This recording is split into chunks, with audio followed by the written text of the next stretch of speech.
The Marine Corps requires leaders of all ranks to have a deep understanding of war and the employment of force. MCDP 1 reminds Marines that the military profession is a thinking profession. Every Marine is expected to be a student of the art and science of war. It goes on to say that every Marine has an individual responsibility to study the profession of arms. Self-directed study in the art and science of war is at least equal in importance to maintaining physical condition and should receive at least equal time. The Marine Corps Association understands the critical importance of ensuring that Marines are as mentally ready for combat as they are physically ready. That is why we offer an entire page dedicated to wargaming on our website. We have recommendations for both tabletop board games as well as computer games. And for Marine Corps Association members, there is a discount code for War Game Design Studios that you can find on the website. War games are a great way to immerse yourself in history and to put yourself in the shoes of the great leaders of history. Go beyond guided instruction and experience the thrill of wargaming. Check us out at mca-marines.org/decision-making-exercises/wargaming-2. That's mca-marines.org/decision-making-exercises/wargaming-2. Take your training to the next level. Hey, Scuttlebutt listeners. Welcome to episode 213. This week, we welcome Adam Walker to the show. Adam is the creator of Leatherneck Magazine's newest segment, Lessons from the Smoke Pit. Adam is a retired Master Gunnery Sergeant who has found a lot of value in telling the sometimes tragic, but oftentimes funny, stories of his experiences in the Marine Corps. He talks to us about the value of having a creative outlet, especially for veterans. There's only so much room in our packs, and finding a way to process our experiences is a valuable way to lessen the weight and to process the things we've been through. He also shares his road to the Yellow Footprints, his experiences recruiting during September 11th, and his time serving during the Long War. Adam's perspectives are so profound, and his genuine humility is so infectious and disarming. This is a great conversation, and we can't wait to get more lessons from the smoke pit. This is episode 213. Hey, Scuttlebutt listeners. Thank you for joining us and your continued support. I am the quintessential Gen Xer, Vic. I'm here with Nancy. Hey, Vic. How you doing? I, too, am a Gen Xer. You are, yeah. I am. But I don't know how quintessential, how much, because here's the thing, and just through our interactions, you are massive into the what I call butt rock era, but the glam rock, right? Like the 80s. Because you had acid wash jeans, I'm sure. Yeah. And did you have Saturday night Headbangers Ball on MTV? Okay, there you go. All right. Welcome to the team. Yeah, you're in. Headbangers Ball on MTV. And was listening to Nirvana before they were on the radio. Ricky Rackman, is that who used to host? Ricky Rackman was I think so. It was Ricky Rackman. Yeah. Dang. Nice. That is a deep cut right there. How big were you into the grunge, like when Nirvana and Pearl Jam, Soundgarden, Alice in Chains? I sort of aged out of it then because... Okay. See, that's what I'm saying. You're not quite... No, I mean, I was there early on. I was there listening to Nirvana on a tape that my little brother made me because he was living out in Hawaii at the time and had heard of them first. He's like, you gotta listen to this band. Yeah. So, but then, what are we talking about? 1995. 1995 is when I met my husband, who was a single father, and so very quickly my life changed, and I wasn't really listening to a whole lot of music anymore. Teletubbies. You went Teletubbies. Well, it's just things you couldn't listen to in the car. Yeah. With the kids in the car. I still have that because my playlist stopped right around probably 2005. Yeah. And so we'll be listening to I just have my liked songs, and I'll be listening, and we'll be jamming with the kids, and all of a sudden, oh, that's inappropriate. Yep. And then, they're like, your playlist, Daddy, is like, I know, it's the 90s, man. Well, and I will say this, my son, who was 3 when I met my husband, he would say, and I was briefed, like when Ben says play the Bear CD, he means REM Monster. Oh yeah. He'd go play the Bear CD. That has End of the World on it, right? Is that the album that has This Is the End of the No, World? I don't Oh, think it's so. not? That's the one that has What's the Frequency, Kenneth. Okay. Yeah. Which was Anyway. like that wasn't their first attempt, but that was the first major hit that had such heavy distortion on the guitar. God, I love that CD. So I'm a Gen REM, Xer. yeah. I'm not a huge REM fan, but they have some really obviously iconic songs. Yeah. Band that I was actually talking to another Gen X champion about that I think really went underappreciated that I've been listening to a lot is Candlebox. Oh, I forgot about that. Really so good. Yeah, they're so underappreciated. Well, the reason for all your listeners, the reason we're Yeah. talking about being into Gen X is that we've got an all Gen X This is room I here think it's the first today. time, Our hardcore, we straight up Gen X we podcast. really dabble a lot in the varying generations. This is the first time we've like formed Voltron on Gen X. So this is awesome. Well, Adam, thank you for being. So our guest today is Adam Walker. Thank you so much for coming in. You're not local, right? I appreciate it. Thank you. No, I'm not local. I live down just outside of Camp Lejeune, or Lejeune, if you prefer. Lejeune, yeah. So thank you so I'm much. not for weighing being in here. on that. Yeah, and I'll thank Nancy for bringing you in. Yeah. This is kind of your brainchild. Yeah, I'm really happy to have Adam Walker here, retired Master Gunnery Sergeant. He is Leatherneck's newest contributor. For those of really you, cool title, like the title of this segment alone. it was his idea. That's your brainchild?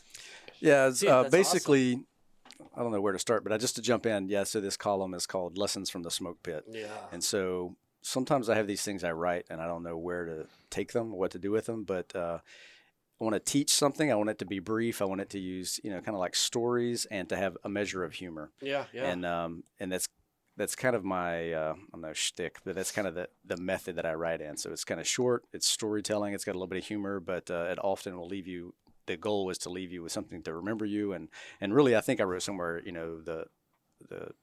don't know, the intent behind it is to foster a love of Corps, which might sound cheesy to some people, but I think it's a really important thing. People should, Marines, folks that are in uniform, but also veterans should feel a love of the Corps. There's plenty they can complain about, and it's easy to become a pessimist, but, that's what I want to do is kind of foster a love of Corps and tell stories, but also you remember and honor the people that went before you when you tell stories. And so anyway, Lessons from the Smoke Pit, and the idea was that it's informal in nature. It can be any, many ranks, even different generations, and you can laugh and joke and talk about life, but also you can engage in some pretty serious conversations. And so it's not a lecture, it's not formal, it's just unstructured, and it's really organic and natural. So yeah.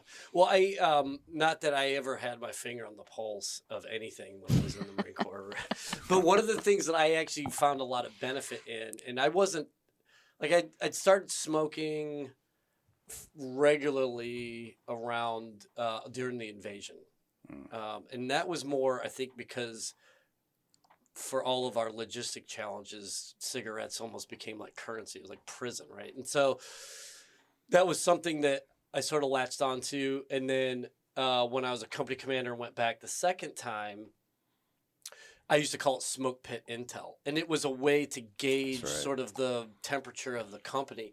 Because obviously for those who don't know, the smoke pit is because Marines, whether it's a HESCO structure or a built-up logistics base, we follow the government rules, whether in garrison or deployed. So you can't smoke inside. Yeah.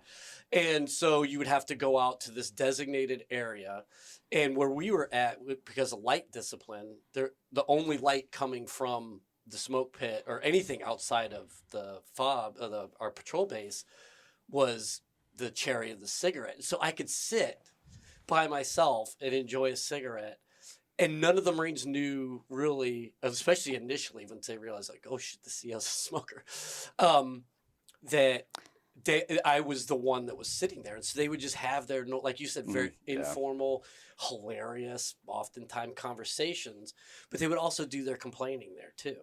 And so I would be able to really get a gauge on, like, hey, this guy might, this platoon sergeant or this squad leader might seem squared away, but every time I hear his squad come off patrol, they're complaining about how fucking dorked up it was. Or, hey, here's this assistant squad leader who seems to be actually the guy that everyone's turning to because all they talk about is how awesome he is. Anyways, I used to call it Yeah. smoke pit intel. Yeah. Also, mischievously, we used to plant rumors in the smoke pit too, and so That's and it was always like maniacal. some nonsense. So I Yeah. can remember we were in Camp Mujik, and me and a buddy of mine, we knew that we were senior at this point, but it still applies.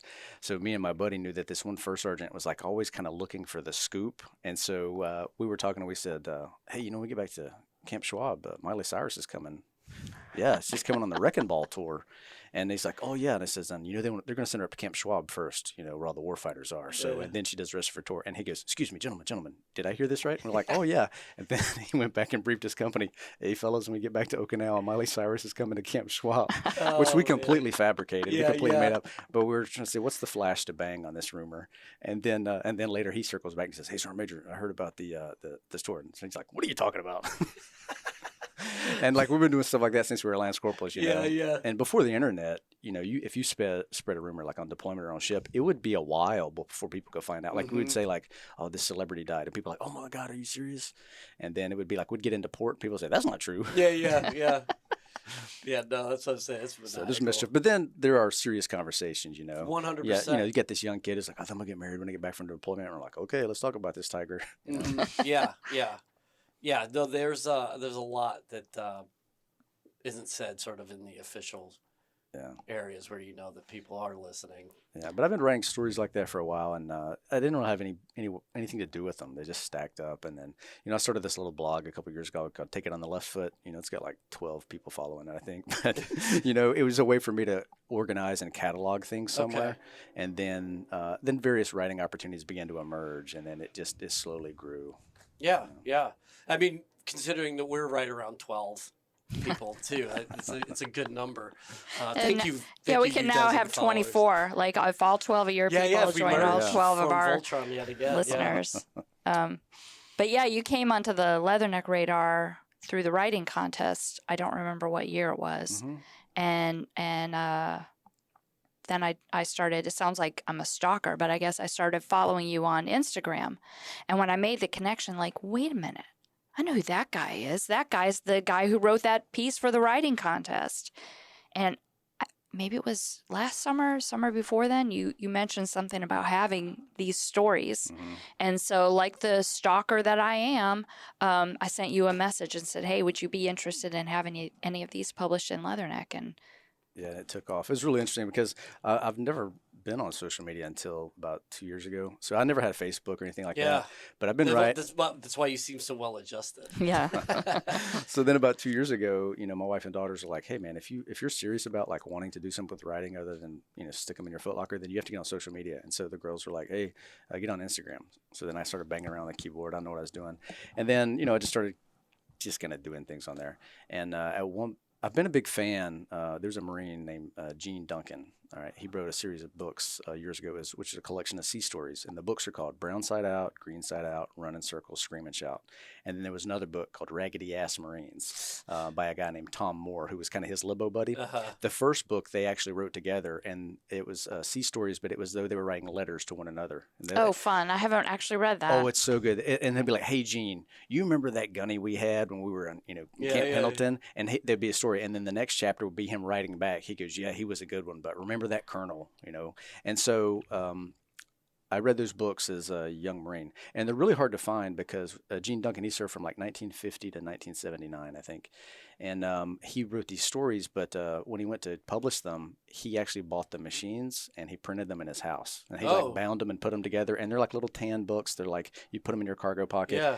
And then he would just kind of sell them through the mail. No kidding. And so I encountered them somewhere as a young NCO, and I was like, okay, these are great. And so it planted the idea and the framework of what I would like to do one day. So then over the years, I began to collect them, just going on like eBay or thrift store. And so I've got almost all of his books now. I'm only missing 2. Well, when we lost General Gray last year, his estate went up for sale. And so I just went on there because, like, oh, is there something I could get? Well, he had a couple of Gene Duncan's books. And so I bid on them and won. Oh, nice. And then I sent my daughter and son-in-law. I was like, "Hey, I need you guys to drive up to Northern Virginia and buy, pick up like these books for me." And one of them is he's got one. It's just a bunch of quotes, and it's called Dunk's Almanac, Fact and Fiction from Dunk, and it's from Dunk. It's to Al Gray, and it's autographed. Oh shit! And so anyway, I did a little Instagram That post, was right. and I said, "Hey, I got it. these." And I told the same story I just told about Gene Duncan, and then Nancy left a comment. She goes, "I'd love to have some Gene Duncan type stories." Now, on the back burner, I've been pursuing. I've had this project for a couple of years to create a book of short stories, and anyway, so we started communicating. I said, "Well, hey," and then that evolved into Lessons from the Smoke Pit. But then just 2 weeks ago, I finished I finished the draft of this project. So I wanted to write a book of 50 short stories. And creative nonfiction, or they're all true stories. Okay. But I changed the names, I see. and I do a note from the author that says I changed the names because even I find myself in my older age particularly very like empathetic and compassionate. So even the Marines I didn't think much of at the time, I still have like a great affection for them now. And so they might not be the same people. I don't want to offend them. I don't want anybody to be embarrassed or anything like that. But I also do want to tell the stories. Hey, if I work for this guy and he was a jerk, like you tell the story in context. So I just finished the 50th story. About 85% of them are funny, and then about 15% of them are kind of tragic, and they're really difficult things from the war about losing guys and burying Marines and dealing with life after combat. And so now I'm in this phase where I'm actually collaborating with the same artist who drew the artwork for Lessons from the Smoke Pit. So a Marine Corps combat artist by the name of Mike Reynolds, and online he goes by 40 Mike Art, and so he's drawing the cover for me. And so we're going back and forth, and it's really good. And then the next, I got to find somebody to publish it and put it out. But it's kind of like Gene Duncan. It's going to be small. Hopefully you can put it in your cargo pocket. And they're really short stories. They're between like 500 and 1,000 words, but there's 50 of them, and the book is going to be called Laughing and Crying as a U.S. Marine. Awesome. What a great project. That's cool, man. That's really cool. I appreciate it. I was telling someone the other day, though, I finished it and I felt good about it all along. And so my method is I go camping every couple of months by myself. I set up camp, and for like 3 or 4 days, I just read and write. And so I was excited. I'm so envious of that. Such a good idea. Also, I start to crack if I just like go to my cubicle every day. Yeah. And my family can say like, the old man needs to get to the woods. so it's worked for me for just kind of good like work-life balance and self-maintenance. And so my confidence was high, but as soon as I finished the last story and put it together, all of a sudden I got this big crack in my confidence. I was like, oh no, is this good enough? That's how you know it's good, man. It's not enough. Is it good enough? But I'm like, no, Adam, just like keep pushing, man. Yeah. You envisioned it, you framed it out. Now let's just see it through completion. So my goal is to have it out by the summer of 26. I can't wait to see it. Which is when I turn 50. So it's like 50 stories when I turn 50. Very cool. Yeah, I think I'm not going to even try to attribute it to an actual person, but it is a very common idea that for every great American novel, that author has like 15 unfinished manuscripts in their desk. It's interesting you say that because I wrote probably about a dozen songs too. I'm not a musician, but like I wrote like a couple songs, which I think are good. And so I signed up Creativettes as an organization that helps do art and things like that for veterans. So I signed up for a songwriting seminar with Creativettes. I was super stoked, and it was online. And so this veteran country music guy, he does it. And the first thing he says is, "Hey, listen, the first 100 songs you write aren't going anywhere, but keep going." I was like, 100? Yeah. I wrote 12, and of course I think they're great, Yeah, but, of course. He's like, your first 100 will go nowhere, but keep going. I was like, well, maybe I should just focus on stories. Yeah, definitely. Yeah, and that ebb and flow. I like to say that I'm working on my manuscript, but I haven't opened the file probably in a year. But it's anyhow. But yeah, it goes. There's that ebb and flow where you're like, "Oh man, this is fucking gold on page," and then you're like, "What? This is such dog shit." But I strongly believe though that veterans really need a creative outlet. So some people write, some people do music. Other guys do chainsaw art, or they fix cars or build houses. Right. But the creative process, I feel very strongly, it helps you to work out some things that you can't verbalize. Because there's a lot of pent up things, and I know we overuse the word trauma, in 2025. But there's a lot of things packed up that people can't get out. Yeah. They can't verbalize. They feel like people can't understand. But when they do something creative, it helps process that stuff. And it's maybe a little bit of a euphemism to say, though, but they used to destroy things, and now they can create things. Yeah. And so there's something very healing about that, I think. So even if it doesn't go anywhere. I like that idea. Yeah, there's two, and now I think a lot of this is attributed to like actual handwriting. But I think this a very similar thing, maybe a little bit diluted, but in a similar way, the idea of writing even via keyboard and getting your thoughts out, it gives you more of an opportunity to really analyze what those thoughts are, to really be intentional about like sort of, again, another overly used euphemism, but to unpack whatever that is, rather than just sort of just trying to deal with it in your own head, because you're a little bit more removed. But there's something about that like tactile finger neural stuff that links to your brain that really forces you to sit with it and to try to understand it and really analyze it. And I think there's a lot of therapy. I agree with that. And talk about the tactile piece. So I have this, this is not an advertisement, but I got this little piece of equipment. It's called a FreeWrite Smarts typewriter. Oh, and so it's a really strange looking little machine. I tell people it looks like a Kindle had a baby with a typewriter. And so it looks like a typewriter. It's like got the clickety clack, but then it has this small kind of a screen that's like a Kindle that's got no light. It's kind of what they call it, Paperwhite or whatever they call it. But it keeps it charged for like 3 weeks. So when I go camping, I just take this thing and it's got a lever on it, like a lever that you switch that looks like a like the typewriter, like no, that looks like kind of like a I don't know, it's a steampunk machine or something. It just like clever, lever A, lever B. And so what that does is it has folders built into it. And so when you get back to the world, so to speak, you can connect to Wi-Fi and everything that you just typed.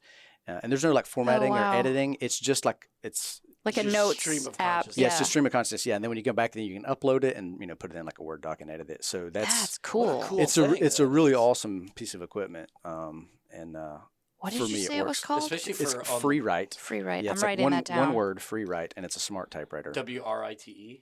That kind of right? Yeah, and it's just really cool. And I get like when I travel, if I'm in in the airport, I pull it out, and people in the airport like, what is that? It looks like a spy machine or something. Yeah. So it's I really would go with that. I would tell people that's what it was. You can't tell you who I work for. That's right.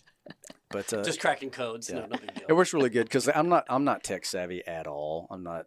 I don't have the aptitude or the interest in it. But what I used to do when I was camping, I would take a laptop and it dies on me. And so then I'm like, I'm taking this like converter and plugging it into the ashtray in my truck and let my truck run for 4 hours to get the laptop. And I'm like, this is not good. And I do like writing by hand, but then you're creating more work later because you have to transcribe everything. Yeah.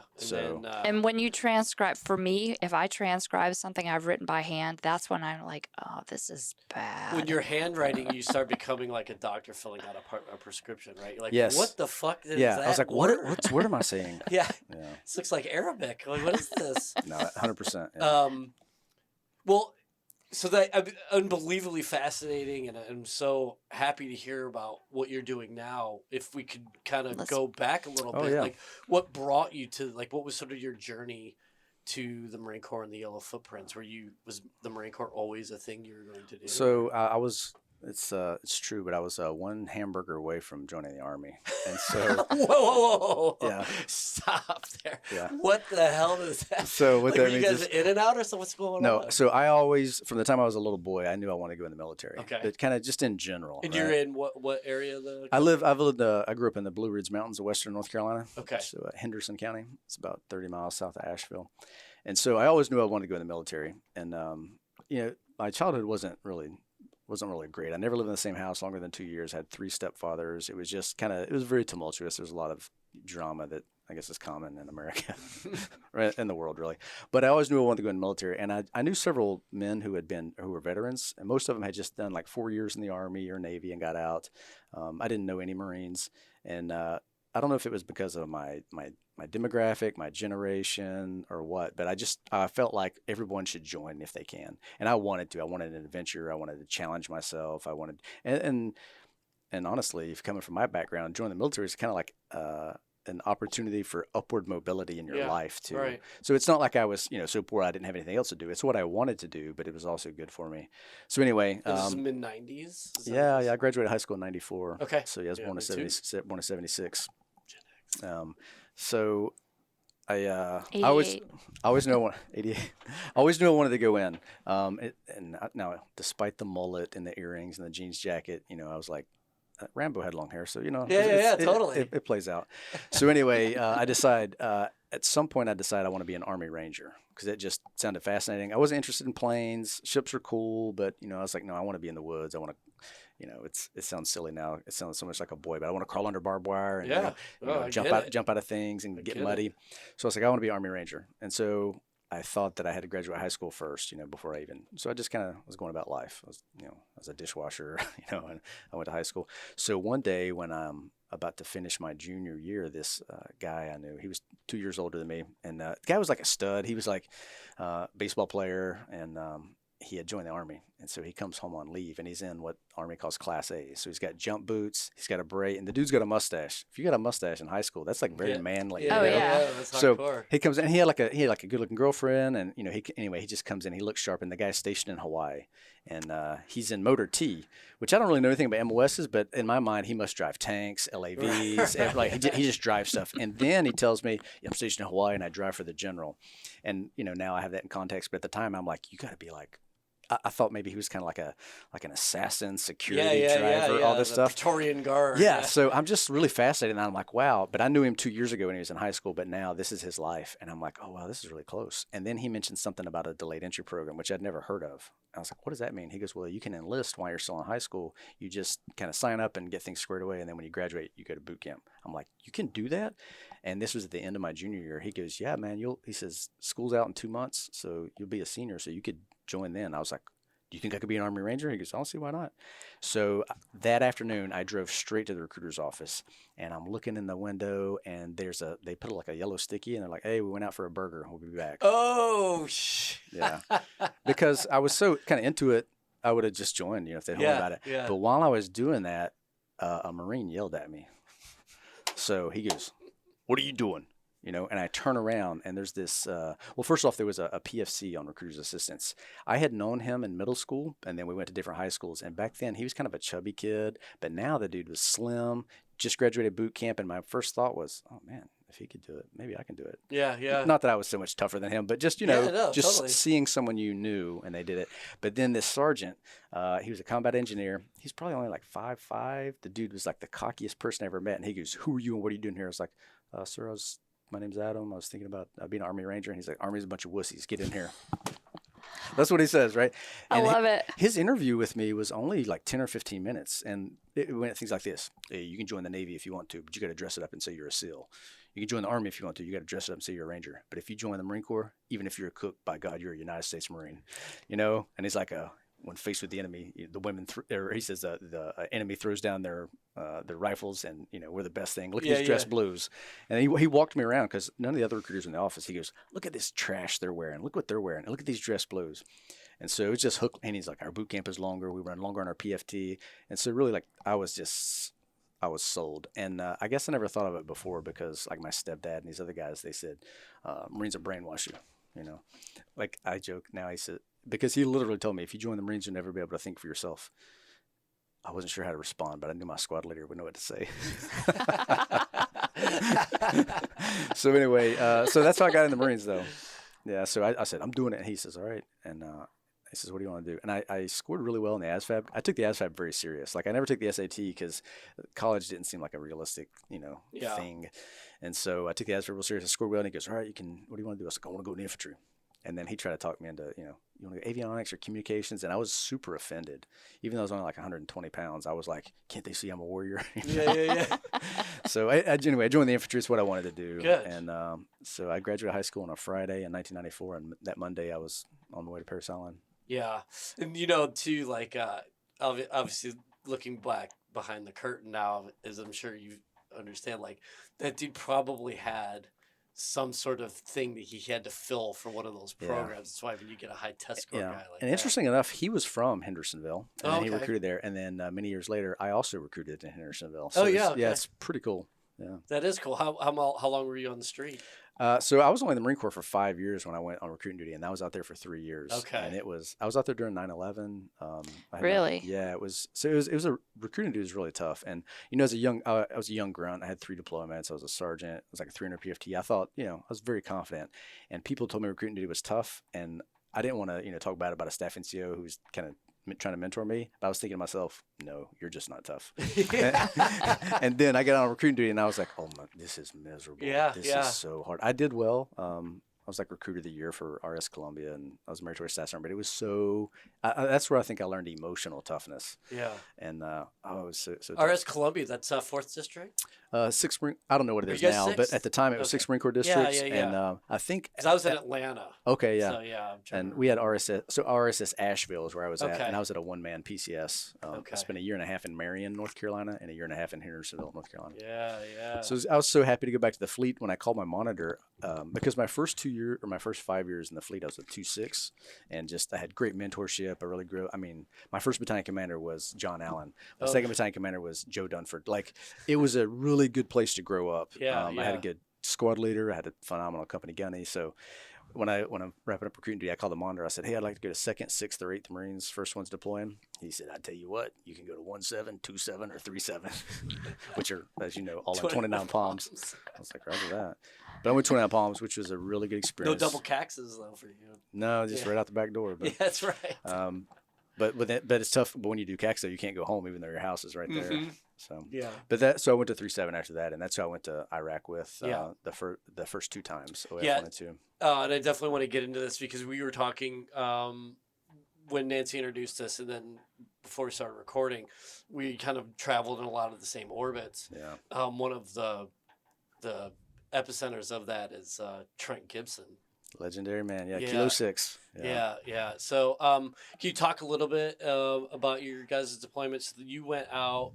You were with Corporal Dunham, Mm-hmm. Medal of Honor recipient, and you guys were in Huseba. Is that correct? Al-Qaim Yeah. and Huseba, Yeah. As much as you want, or as little as you want to talk about that deployment. Yeah, that was our second deployment to Iraq. Yeah. And Trent Gibson, so we 3-7 were one of the units that did the march up in 2003, and then after Baghdad, battalions were assigned like areas to operate in. So like 1-7 went to Najaf and 3-7 went to Karbala, and that's when Trent joined us. So previously he had been an instructor at IOC, and then it was time for company command. So he actually took over the company in Iraq.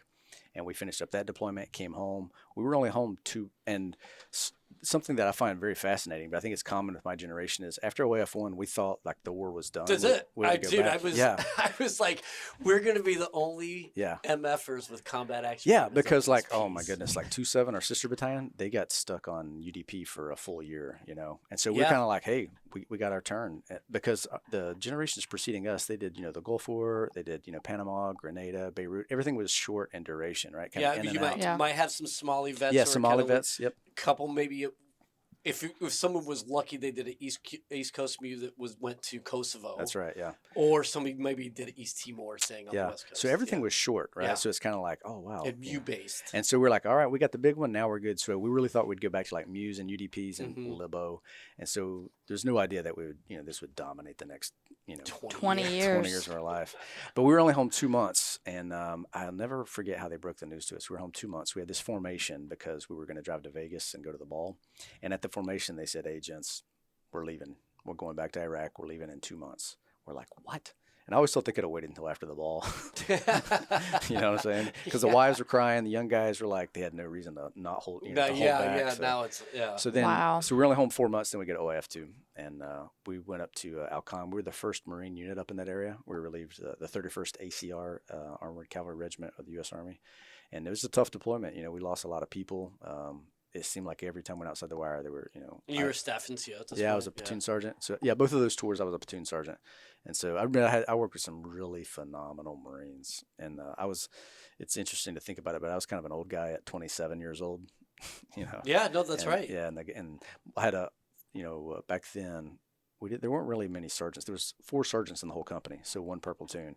And so for my 3 squad leaders, and the squads are only 10 men each, 1 squad leader was a corporal, 1 was a lance corporal, 1 was a second award PFC. Yeah, which actually I read a story about him in the book. But yeah, it was tough. I got wounded in the Battle of Hussein on April 17th, 2004. It was 3 days after Corporal Dunham got hit. He got hit on the 14th, and when I got hit, I took an AK-47 round through my right hamstring and a piece of shrapnel from a grenade in my left arm. And then we were holed up in this house. The squad leader, who was a lance corporal, he also was wounded, and then I had a PFC. This was like the day before his 19th birthday. Oh, like he had been in the Marine Corps like 6 months, and the three of us were all hit. So we were holed up in this house for a couple of hours. We lost comms. We were using these inter squad radios, Yep. PRRs, which didn't work well. And so anyway, we had to send runners back. They made liaison with the company. Company gunny comes up with a stretcher and some litter bearers, and we got out of there. And it was really tough emotionally because when I was getting medevac, there were 5 Marines laid out under ponchos beside me. One of them was company commander Rick Gannon, when later that little outpost was called Camp Gannon.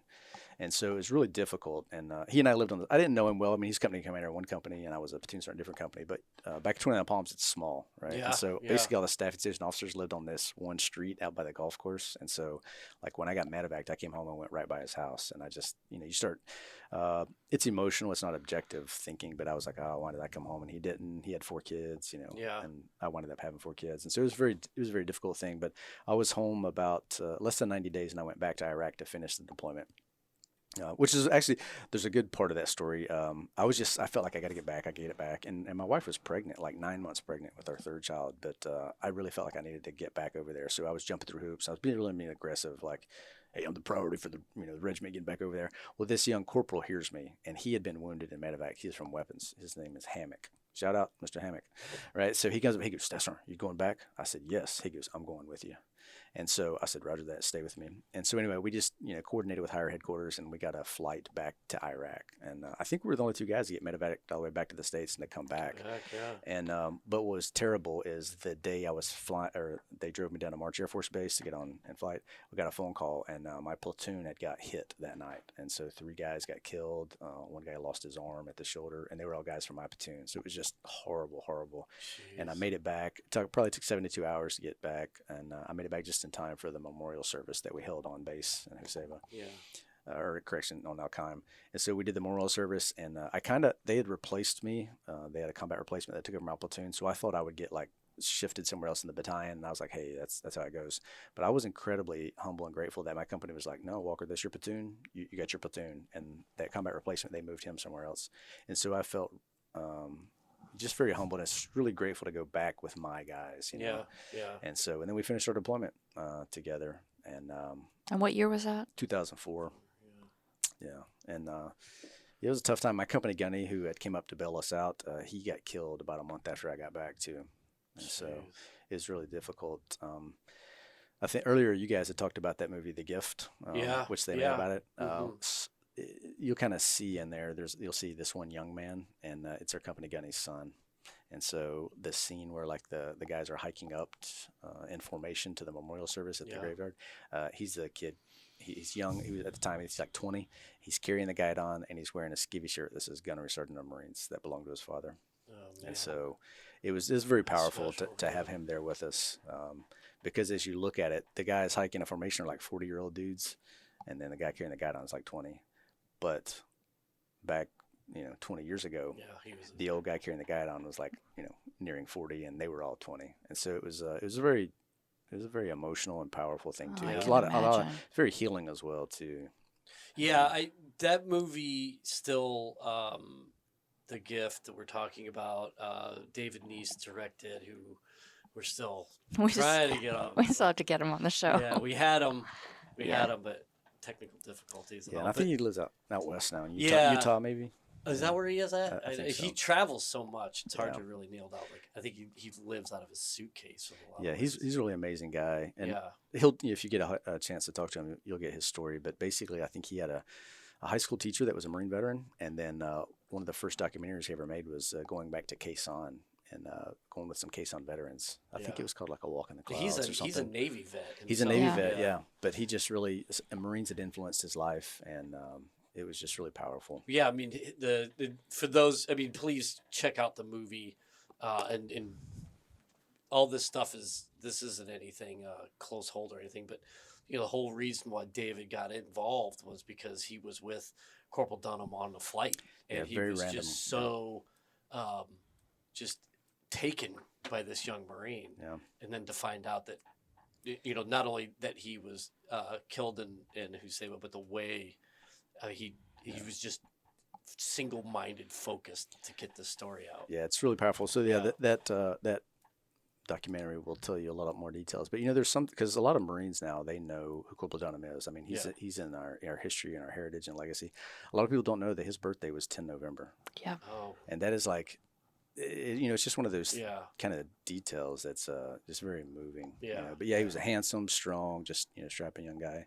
Yeah. But those 2004 was really tough for the whole Marine Corps. Full Marine Corps, yeah. That young Marine I talked about, Hammock, he retired as a Master Sergeant about 2 years ago, which was really good. But he got wounded a second time once we got back to Iraq, and it was just like, and he just wanted to be with his guys, And, and for context on that, and we'd had Lieutenant Colonel Kelly he wrote the book Hell on the Streets of Huseba, and he's all of his accounts as a Marine Corps historian.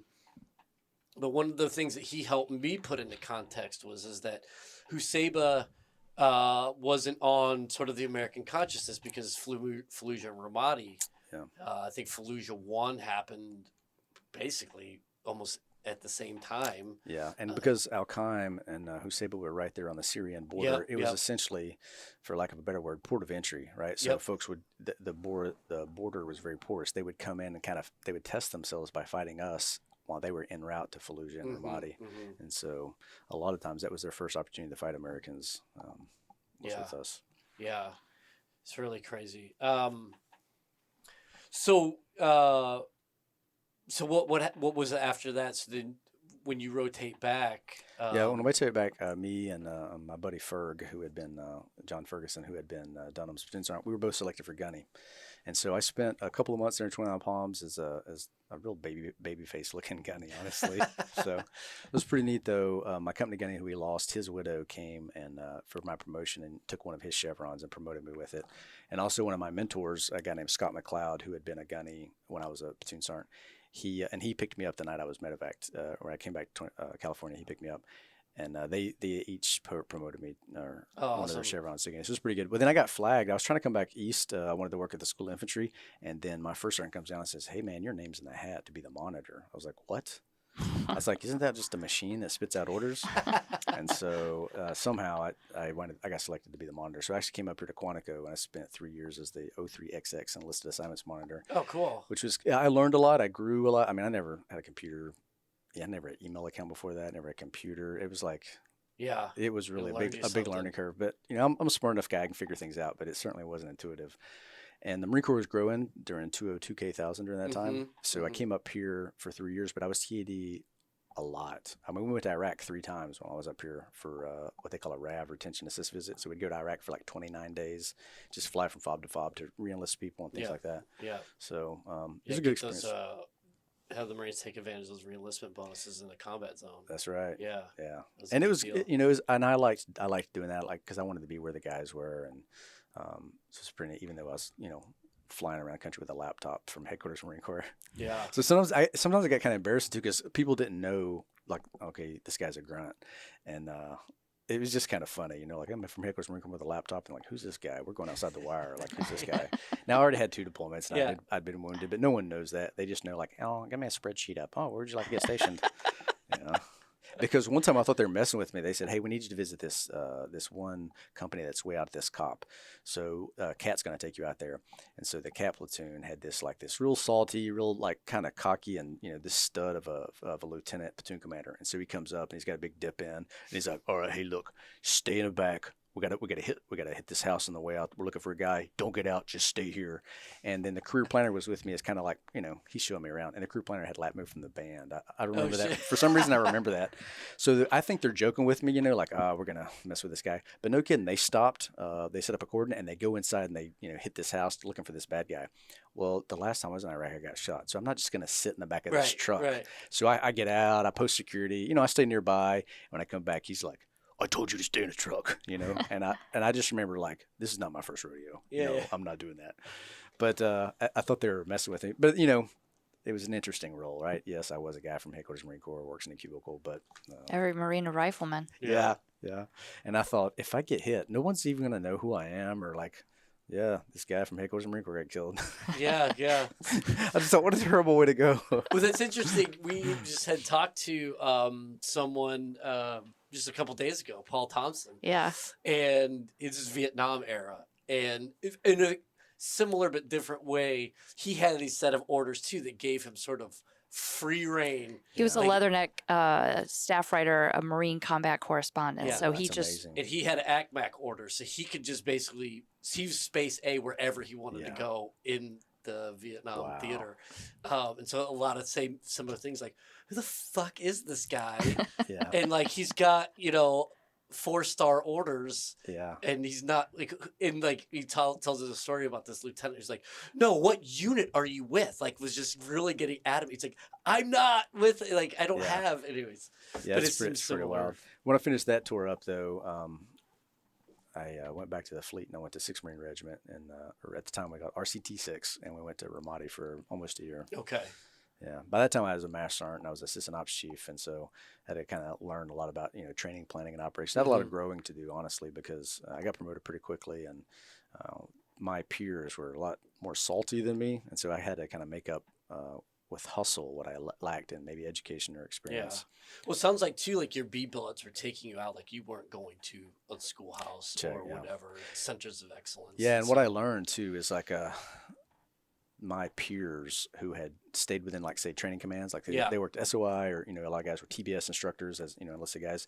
Those guys I felt like were more technically and tactically sound as platoon sergeants or as infantry unit leaders, and so I always admired that and respected that and recognized that. All right, I got some work to do. Yeah. No, I've definitely talking about sort of the perceptions of us coming out of OAF1, coming back to full on combat operations that have been going. So I went recruiting duty. Was part of the drug deal for me to stay on with the battalion during the push. Was I had to take whatever the first opening for recruiting duty, and so I ended up. That's when I went to Atlanta. Okay. And same thing, like combat vet. I'm now on the streets. These are other recruiters, whether they were career or not. Sort of quote unquote missed it, and so I was the cock of the walk sort of thing, and then coming back to the fleet, very similar. Like they're like literally lance corporals who have more combat experience than I do. And now. things begin to accelerate so quickly. Yeah. So when I come back to the fleet, like, people are humbling. wearing frog suits, and I'm like, "What's a frog suit?" Mm-hmm. And they're like, "Flame." Because I would always ask people if I didn't know something, right? Especially acronyms. But I always hated the condescending responses, like, "What's a frog suit?" And they're like, flame, what is that? Flame retardant organizational gear. Hello. And I would say, like, in my day, we just caught on fire. Like, which incidentally, when I got shot, actually, I did catch on fire briefly. Like, the magazine's caught on fire. But like another time, my third deployment. I love how casually he just says that. Like, yeah, no big deal. Well, basically, the grenade that hit, there was a grenade dropped from above. It blew up in front of me. Part of it went in my arm, but part of it went in my magazine pouch, and it kind of caught the increments on fire. And so I turned around the corner. It also blew the cap off of my canteen, so there was a lot going on right here. So when I run around the corner, though, the increments, they kind of burn out, and I think honestly the water coming out of my canteen helped put it out. Yeah. So, but I would always ask people what something meant, and if I don't know, I don't know. I'm a humble guy. I think I'm so humble. I'm so when people say that, it's my intention to be humble, right? But when you are. But when people speak to you condescending, like, I don't have time for that, and I think I faced that a couple of times because I've always looked young. So But another time when I went back to Iraq, the third time in Ramadi, we had this again. I'm not picking on lieutenants. I actually have a great affection for young officers because I think they want mentorship, and there's a lot expected from them. There's a lot of responsibility on their shoulders. But sometimes in that bravado, that cockiness, So anyway, I'm my third deployment to Iraq. I was assistant ops chief, and so my duties didn't really take me outside the wire very much. So I got this lieutenant. He's on his first deployment, and he's all kitted up, and he came in there to get some coffee, and he looks at me. He winks at his sergeant, and he says, "Hey, Top, when's the last time you went outside the wire?" Oh, Jesus. And I appreciate that bravado. I think that there's really a place for it. But I just very calmly, I said, "Sir, I was here before they strung the wire." And then he just he was a really good natured guy. He actually kind of blushed, and he's like, "Roger that." And then I looked at the sergeant and gave him like this nod, kind of like, "Hey, look, man, you don't want to, I was trying to keep up the reputation of a salty staff NCO. That's man. I can definitely sympathize with the young looking face. Smoke pit intel I found out when I came back from Afghanistan. I took over as the battalion XO, and I was known amongst the Yeah. battalion as the baby major. Actually, now that I think about it, some of these I was the stories, baby major. Oh, can I start calling you You can that? call me baby Baby. major. It's fine. Yeah. some of these stories I'm telling you now, actually, they come out in this book that I'm working on too. One of the funny ones about me looking young, in 2014, 15, I was a regimental ops chief. I was at 4th Marines in Camp Schwab up in Okinawa. And so for some reason, one Sunday, I decided to get a haircut on base, like everybody. So I'm on Camp Courtney. Place is packed. I'm in civvies. And the way it's situated, I can't see who's coming in behind me. But there's like 25 dudes in the waiting room. So I'm sitting there. And then I hear this voice coming from behind. Are there any NCOs in here? And so intuitively, I know, okay, there's a senior Marine. They just found somebody that needs corrected, and NCOs should make the corrections. And, I was a master gunny, so I was like, and I'm probably the senior enlisted guy in here. So let me just kind of move to the point of friction. Yeah. So I turn around, and there's a guy named General Kennedy, who was the MEB CG. And he's got this Marine he's holding. This, he's got him by the scruff. So this Marine hadn't shaved, and he's wearing like like what they call wife beater, the tank tops. He's wearing a wife beater, no I think shave. it's called an A shirt. Yeah, it's called it's called a undershirt. That's why we. That's what they used to call it. Yeah. Not me.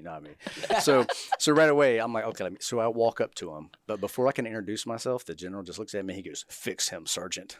And so I just said, "Aye, sir." Right?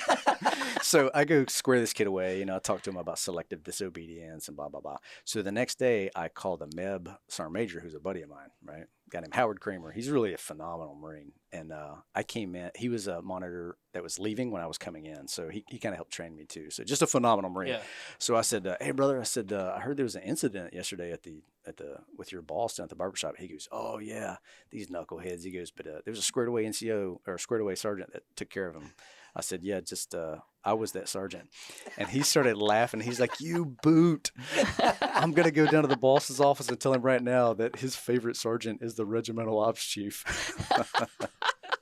That is amazing. So youthfulness, it's paying off for me now. Yeah. Now I'm about to turn 50 and Yeah, now it's paying that's- off for me. But there were many years where it was just like, "Hey, you want a shot of milk?" Yeah. Does your mom know you're here? Oh, tell me about it.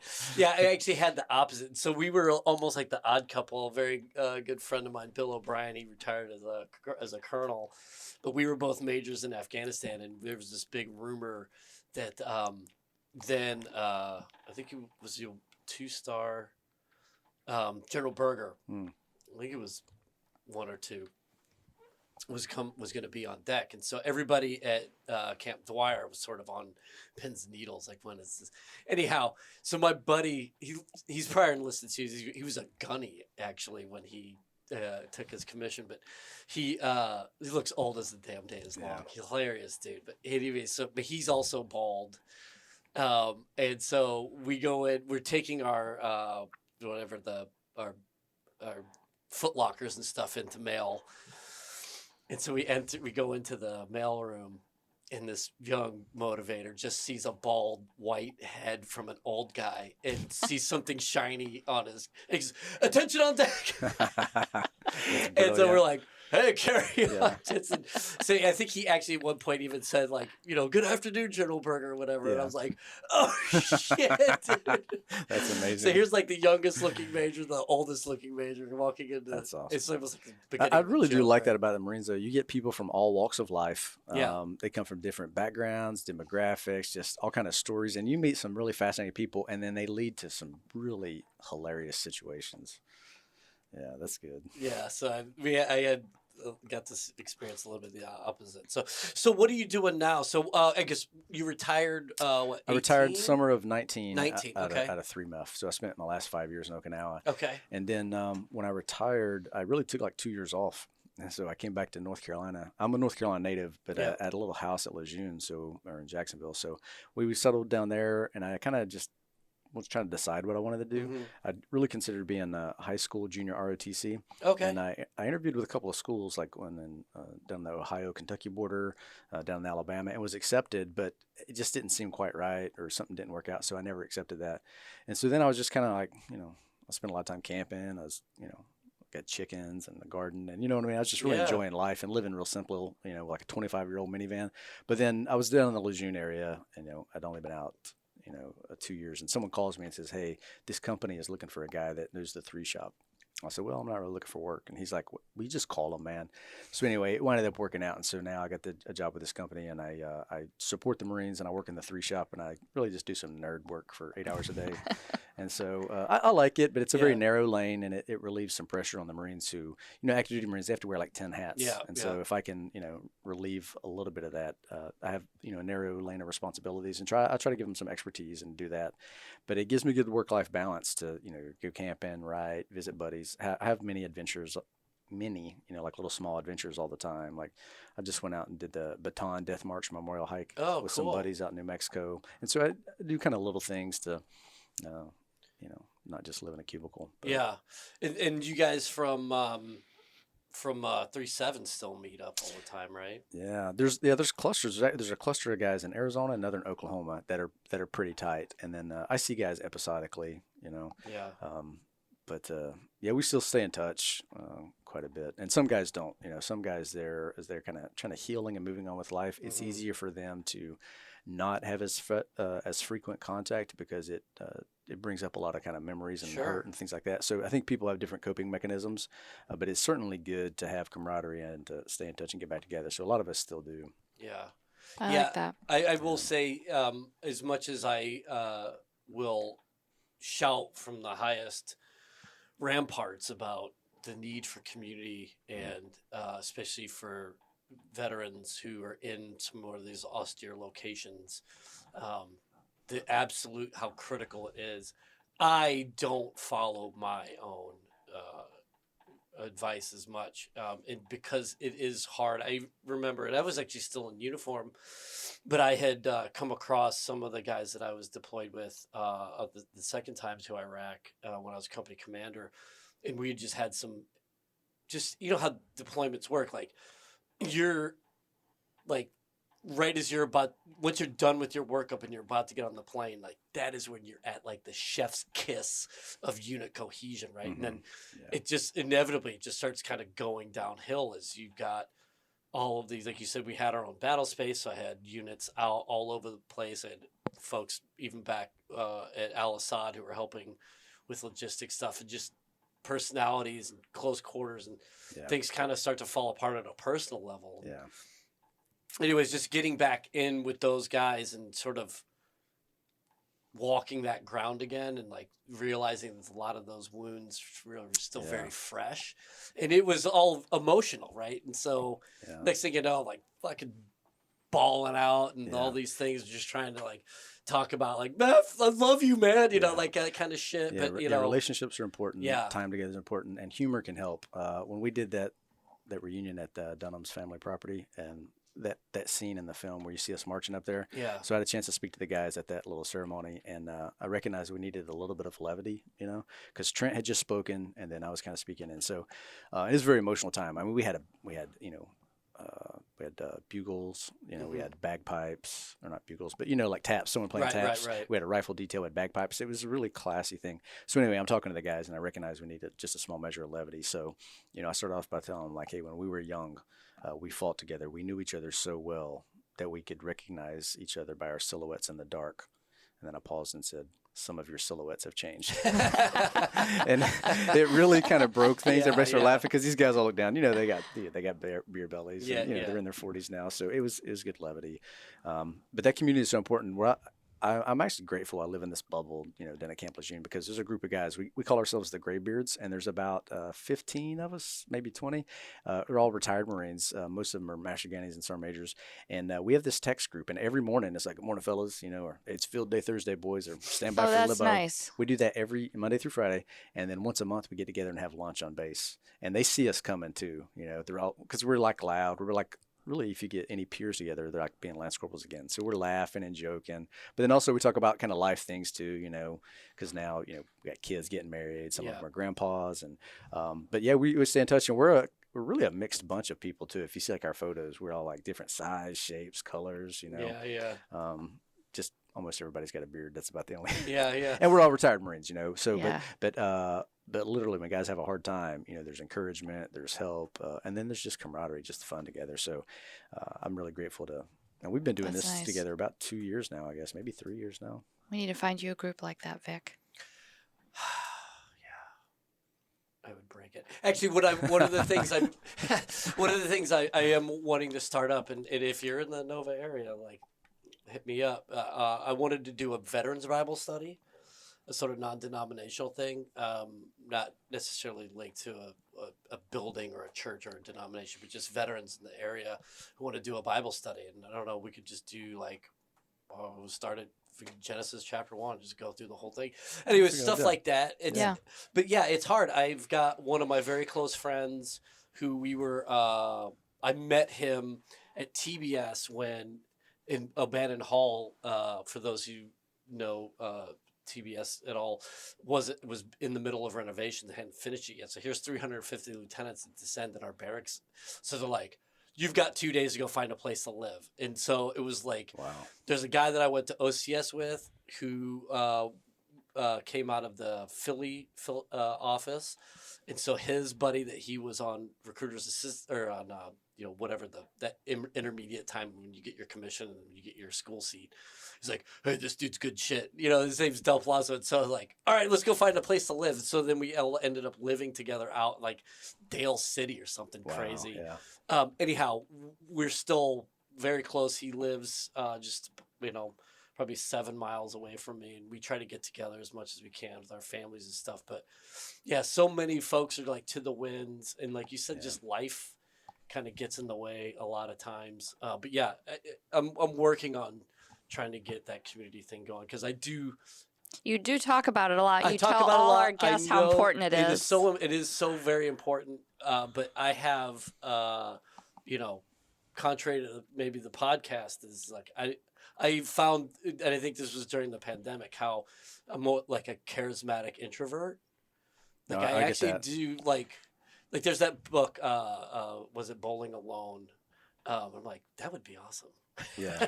No, I understand. Like when I come on base and I'm driving and I'm like, wow, I could that'd be cool if I just pulled over and did 18 holes by myself. I've never heard that phrase, charismatic introvert, but I like that. I really like that too because I'm pretty like lively and engaging with people, but I go off camping by myself. Regularly for a lot of reasons. But and I got friends who are like, I would never go out there by myself. I'm like, I don't want to take anybody. Yeah, exactly. I would camp with buddies, of course, but there's a lot of value. Yeah, absolutely. There's a lot of good, just kind of self-maintenance and stuff. And recharging your batteries. Mm-hmm. I mean, I know that's a total cliche, but it's true. I frequently, I have the one thing I learned with age that's been the most important is that I know I have to build in that alone time every day or no one wants to be around me. Yeah. Like when this is going to be a little crass, but whatever. But like when I'm on the pot, right? And I'm like, finally, I've got a few minutes to myself. And all of a sudden, like, hey, Daddy, I'm like, Jesus, do I not even get a minute? That's it. Yeah, sounds like a mother of toddlers, right? Yeah. Like kids' faces under the door. Like my kids would put notes like, hey, like you can wait. Come on. You can wait 6 minutes. Yeah, we'll talk about Minecraft characters after I'm done with this turd that's Let me wash my hands. Ass. All right. On that note, thanks for taking us there, Vic. No, on that note. But go. No, do you have more questions? No, but I know you have one in the one and hot in the barrel. Yeah. I did brief him on this. Loaded it in the chamber. Yeah, I'm ready. What was your best day in the Marine Corps? So first off, I appreciate having advance notice on that because I'm like, wow, the best day out of 25 years. That's a tough one. But it was actually a day very early in. So it was the day I graduated the School of Infantry. So I was 18 years old. Of course, I have got less than 6 months in the Marine Corps. When I graduated boot camp, believe it or not, I was a company Ironman. And I tell people, I said, I shipped out at 119, but I bulked up to 127. So I was only You're on double rats? Yeah, almost. I was 1 pound away. Yeah. Oh, nice. But then I went to School of Infantry. And the reason it was such a big day is I graduated as an 0311 on 10 November. And I just thought that was like... That's awesome. It's kind of special. That is cool. It's so cool. And, I'd never been on an airplane before. But that day, they coordinated with the squadron on New River Air Station. And they gave us a little familiarization flight on the CH-46, right? The Imperial Battle Frog. So I'm on a helicopter. That's cool. I'm an 18-year-old kid. I just kind of, quote unquote, prove myself, as, I got stamped as a grunt. So I'm an 0311 on 10 November. I go on this helicopter ride. I'm just smiling from ear to ear like a kid who got a pony, And then when we land, there's a formation. And I didn't know the Marine Corps birthday, how big a deal it was, because, as a brand new kid. Right. But they cut they read these speeches, and then they cut the cake, and then they march us to the chow hall. And now I see like senior officers and staff NCOs serving me lobster and steak. I never had lobster, by the way. Where I grew up, fish sticks was seafood. So they're giving like steak, and like they're piling food on there, right? It's not just like turkey a la king and, right. yakisoba. I thought the Marine Corps only served three things: turkey a la king, yakisoba, and chili mac. I'm like, that's all you guys eat? But here we got steak and lobster and cake, and and like these old Marines are all like very jovial. When I was, I was scared of like any staff officers or officers. Now these are very senior guys like, happy birthday, Marine. And at first I was thinking, wow, they really do graduation big around here. But, it was a Marine Corps birthday. And then I knew I had orders to 2-6, and, I didn't know anything about any unit other than, hey, I'm going to get a Forget as soon as I get there. And the instructors told me, hey, they're going on the MEU. So I'm like, I'm going to go on ship, and I'm going to travel to a bunch of different countries. And like, it was just like, it was like I was such a young Jackpot. guy. Yeah, I was such a young guy. There was just a couple of events that stacked up. And so all of my kind of optimism and adventure and my sense of belonging, it was all just peaked right there. That's so cool. It is so cool. Love it. That's great. And now I probably don't want to tell this. You got to edit this part out. There used to be this guy that would come around and kind of scam these young kids. And so he convinced me that I should buy myself a plaque. And so I got this wooden plaque with this like fake gold eagle on it. And it says, basically it was a graduation plaque that I bought for myself that says PFC Walker, booth 311, 10 November. And now I actually wish think that's that cool. is really I wish I cool, had yeah. it, but as soon as I got to the fleet and everybody's like, you boot, where'd you get this plaque? I don't know. I probably lost it when I was a Lance Corporal by throwing it away. I wish I had it now, but at the time it was like, hey, look what I got. And they're like, you bought that yourself? How much that cost you? $25. And back then I only made like $368 per paycheck, So I think we need to have a new plaque made for him. I know. PFC Walker. If we could find that same guy. You know what though? I do have my very first award was a meritorious mast from that MEU, and it's signed by General Allen, or at the time Lieutenant Colonel John Allen, and it's for being a point man, in my 3rd platoon, Echo Company BLT 26, and I have that framed. It's like. So it's something I have, and I still have my French Forget certificate that's to PFC Walker, and it's signed by General Allen. So. Oh, that's cool. I like it. So I like it.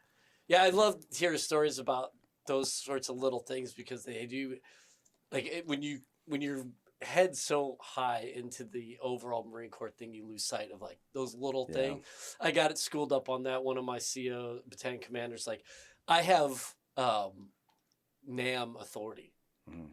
And so he would just literally walk around with NAMs like in his pocket, and he and the sergeant major, and would just be like, hey, you go to whoever was on the ramp, platoon commander, or company commander, like, I need a name of somebody who's doing an awesome job right now. That's really good. And he would just walk down to the ramp and like, hey, the Marine, here's a NAM. And they would just do a really quick NAM ceremony. It's like, we'll do the write-up later. Here's a NAM. That's awesome. Yeah, that's pretty That means sweet. a lot. I read a book actually this past year. Let's see if I remember this right. I think it's called Summer 2009 by Andrew Coville. He was a young, like a mortarman with 2nd LAR. And anyway, he lost a friend. He went to Iraq and Afghanistan, but he lost one of his friends. But the story kind of concludes. He's home, and by the end of the deployment, he was like a vehicle commander. He was an NCO, but on terminal leave, he gets a package in the mail, and it's a Navy Achievement Mail and a handwritten letter from his company commander. And he just talks about how that was very affirming, and it really just encouraged him.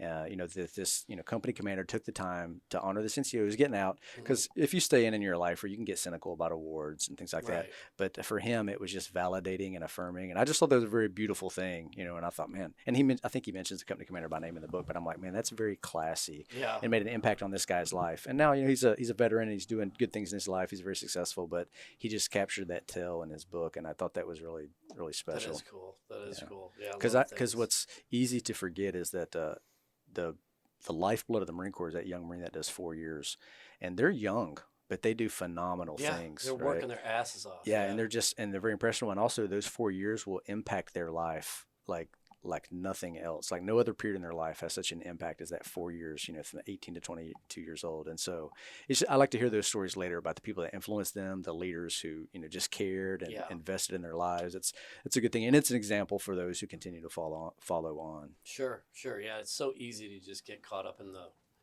fucking hamster wheel, right? You just want to keep moving along, but ignore the. Yeah, living the dream. How you doing, Marine? Living the dream. It's like my brain just put another piece of cheese down there to keep that fucker going.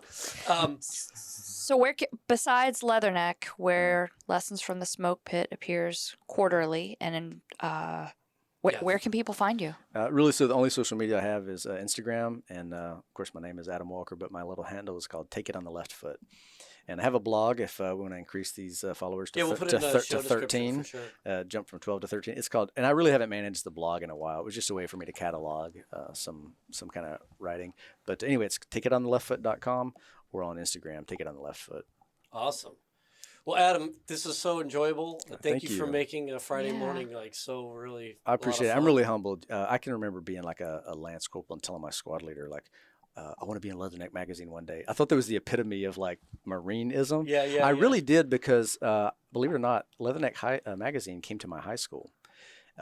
I don't know if that's still the thing, but it was in my high school. And I went and asked my recruiter, or I asked the librarian, like, hey, I'm joining the Marines. Can I have this magazine? She's like, well, you can have it when the new one comes in. So I would be like a month behind, but I kept the Leatherneck magazines and I have a stack of them as a poolee.